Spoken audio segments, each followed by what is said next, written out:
Dasarnya nak. Lintang kampret yang dasar ya. Siram. Ah.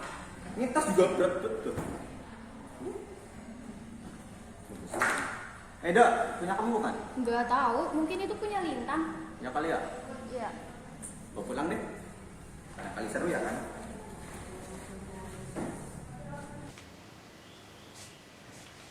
Aduh, capek banget sekolah ya Allah.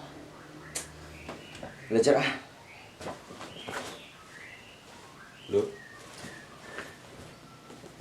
Oh iya, ini kan buku yang tadi ya.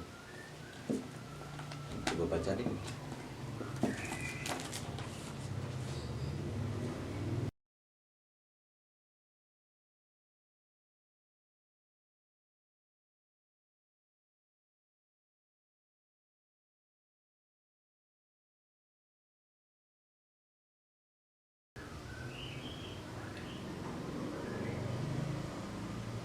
Udah jam berapa nih?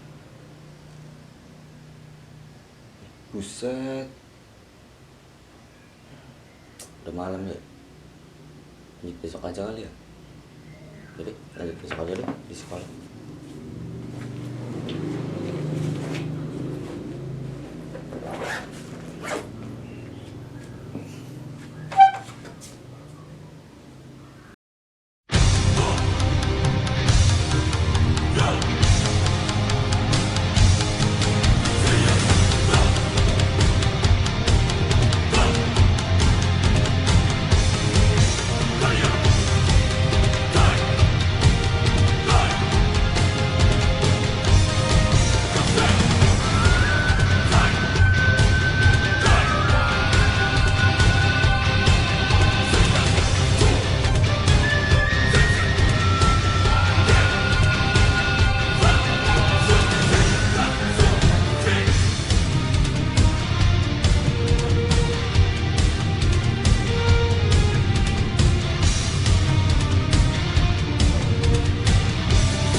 Assalamualaikum warahmatullahi wabarakatuh.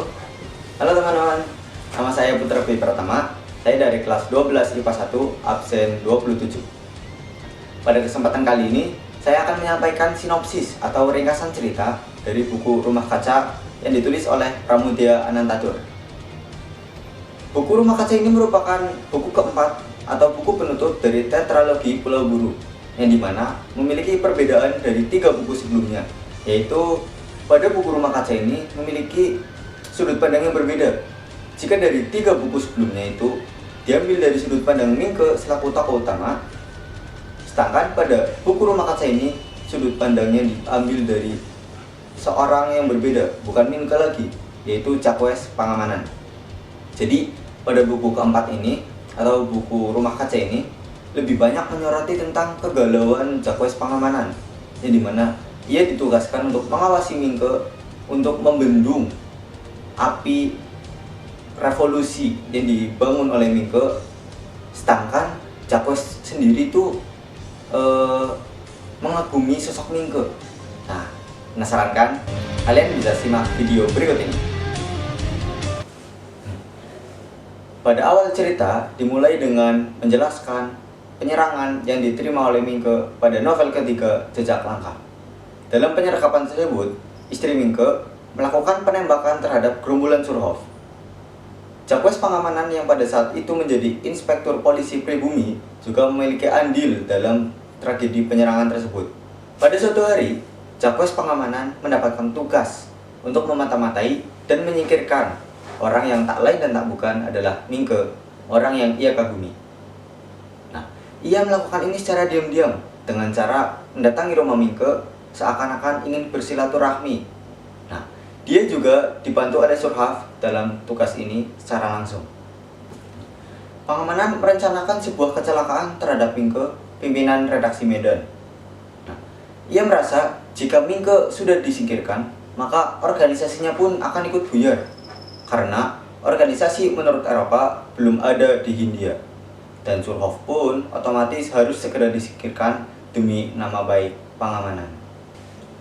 Namun hati nurani Pangemanan terusik, sehingga dibuatnya surat kaleng untuk Princess, istri dari Mingke, yang menyatakan bahwa Mingke sedang dalam bahaya. Hingga akhirnya terjadilah peristiwa penembakan itu. Namun Pangemanan belum berhasil. Akan tetapi ia terus berusaha untuk mengenyahkan Mingke, hingga pada akhirnya Raden Mas Mingke diasingkan ke Ambon. Setelah Pangemanan berhasil mengasingkan Mingke ke Ambon, Pangemanan mendapatkan promosi dari Guberman. Pangemanan dipindah tugaskan ke Algemene Sekretari di Buitenzo dan menempati rumah yang telah disediakan. Dan Pangemanan mendapatkan gaji sebanyak 200 gulden. Pada saat Pangemanan bekerja, ia dikejutkan dengan membaca beberapa fakta, yaitu isi dari surat-surat pembekuan harta benda milik STI yang ternyata semua pembekuan itu dilakukan di luar hukum dan tidak ada tanda-tanda dilakukan melalui keputusan pengadilan. Pembuangan Mingke meski telah berhasil dilakukan, namun di beberapa tempat jumlah anggota STI justru meningkat. Perintah Guberman telah keluar. Pangemanan tidak hanya mengawasi Mingke, tapi juga mengawasi Syarikat Islam, Budi Mulyo, dan Indische Partai. Namun hal itu tidak mempengaruhi Syarikat Islam salah. Syarikat Islam mengeluarkan koran yang bernama Perutusan yang dikeluarkan melalui Indische Partai, melalui The Express, dan ada juga Sinpo untuk orang Cina. Nah, organisasi-organisasi seperti ini yang menjadikan Pangemanan khawatir akan tumbuhnya rasa nasionalisme yang tinggi. Maka dari itu Pangemanan harus tetap bisa menjaga agar Budi Mulyo, Syarikat Islam, dan Indische Partai agar tidak bersatu. Banyaknya pekerjaan yang harus dilakukan oleh Pangemanan membuat rencananya berlibur ke Eropa bersama istri dan anaknya harus gagal. Padahal istri dan anaknya ingin sekali pulang ke Prancis agar bisa bertemu dengan keluarga dan kerabat di sana. Gagalnya rencana berlibur ke Eropa ini membuat keharmonisan rumah tangga Pangemanan dan istri retak. Pangemanan stres. Ia pun mengonsumsi alkohol dan melakukan tindakan-tindakan lainnya. Istrinya sudah tidak kuat dan istrinya meninggalkan Pangemanan ke Eropa bersama anaknya. Suatu ketika keluar perintah penangkapan 3 serangkai pendiri Indische Partai. Pangemanan ditugaskan untuk mengawasi penangkapan tersebut.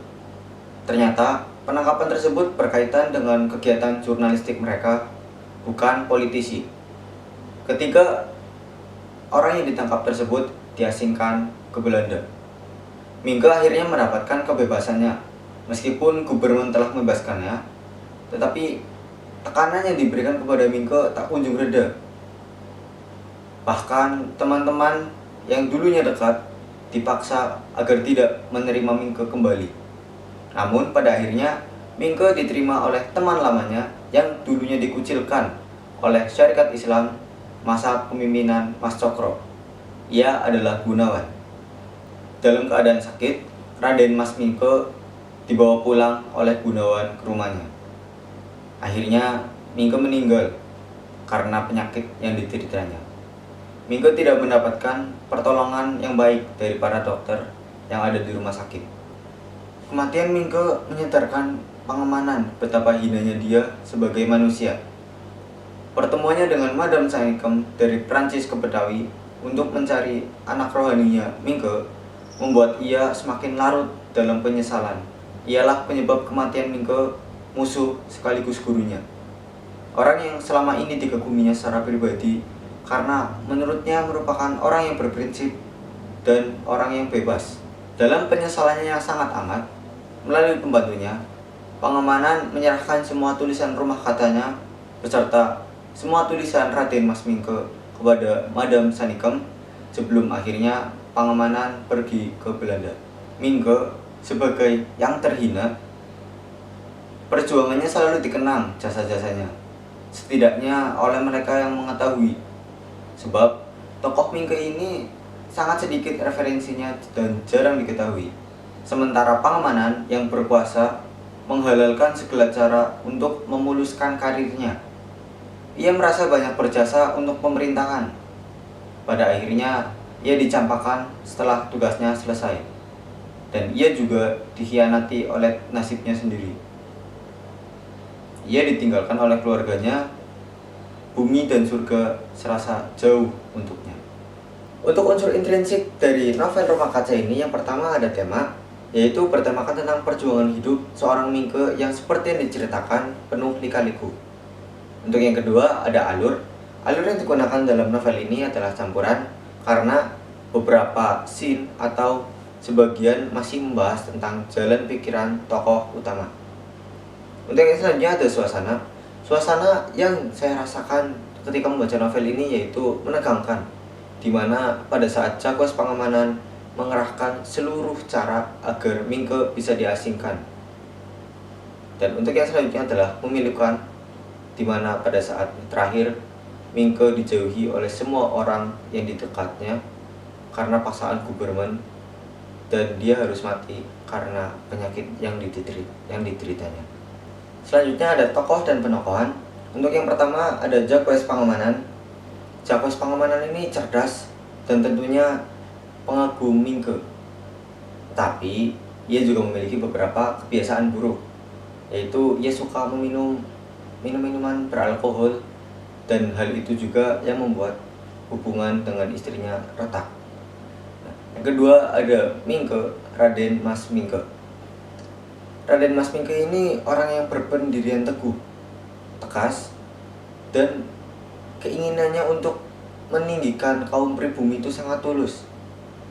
Beberapa sikapnya juga menjadikan beberapa orang mengaguminya, terkhusus Pangemanan.